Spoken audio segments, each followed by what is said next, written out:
रैदास के पद की तीसरा पद का आइए हम लोग विवेचना करें। अविगत नाथ निरंजन देवा। अविगत यानी कि जिसके बारे में हम लोग अवगत ना हो।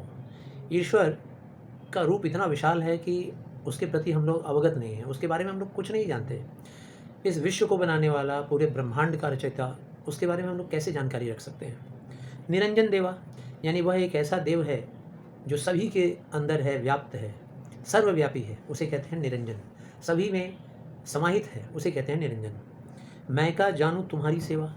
ऐसे ईश्वर की कैसे सेवा की जाए।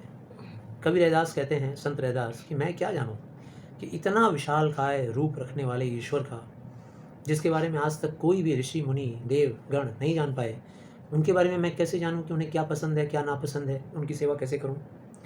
बांधू न बंधन छाऊं न छाया, तुम ही सेव निरंजन राया। निरंजन हम लोग ऊपर पढ़ चुके हैं पहली लाइन में, यानी जो हर रूप में विद्यमान है, सभी में समाहित है। तो बांधू न बंधन, ऐसे ईश्वर को क्या हम कभी बंधन में बांध सकते हैं। तात्पर्य क्या मस्जिद में या मंदिर में या गुरुद्वारे में क्या इसे हम लोग समाहित करके रख सकते हैं एक जगह। यानी कि मंदिर जाना, मस्जिद जाना या फिर गुरुद्वारे में जाना और जाकर वहाँ ईश्वर को ढूंढना, ये एक मूर्खता है। बांधू न बंधन छाऊं न छाया, तुम ही सेव निरंजन राया। ऐसे विशाल रूप वाले ईश्वर को हम लोग किसी छायादार जगह पर भी नहीं रख सकते।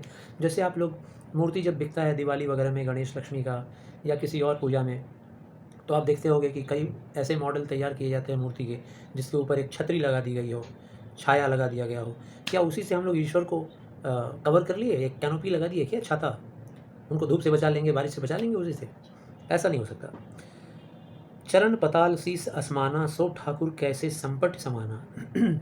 यानी कि जिस ईश्वर का चरण अगर वो लंबा फैला दे तो पाताल तक चला जाता है, और जिस ईश्वर का शीस अगर वो ऊपर उठा दे, शीस यानी सिर, तो फिर वो आसमान को छू लेता है। इतना विशाल बृहत रूप है ईश्वर का। ऐसे ठाकुर को, ऐसे देव को कैसे संपट समाना, एक छोटे से मंदिर या मस्जिद में या गुरुद्वारे में या फिर चर्च में हम कैसे समाहित कर सकते हैं। यानी ईश्वर सभी के अंदर मौजूद है, हम में मौजूद है, तुम में मौजूद है। इसे ढूंढने के लिए कोई धार्मिक स्थान पर जाने की आवश्यकता नहीं है, ऐसा संत रैदास का कहना है। शिव सनकादिक संत न पाया। शिव कहा गया है भगवान शिव को।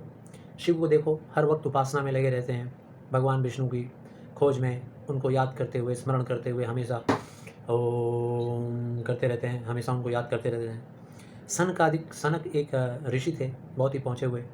उन्होंने जीवन पर्यंत उपासना किया और बैठकर हमेशा हमेशा तप करते रहे, योग करते रहे, लेकिन ईश्वर को नहीं पा सके। खोजत ब्रह्म जन्म गंवाया। ब्रह्मा जी भी ऐसे ईश्वर को ढूंढते ढूंढते, विद्यमान टीवी वीडियो में आप लोग देखे हो बहुत सारे में, कि वो विचरण कर रहे हैं पूरे ब्रह्मांड में, लेकिन ईश्वर को बड़ी मुश्किल से पाए या शायद कभी नहीं देख पाए। तोड़ू न पाती पूजो न देवा।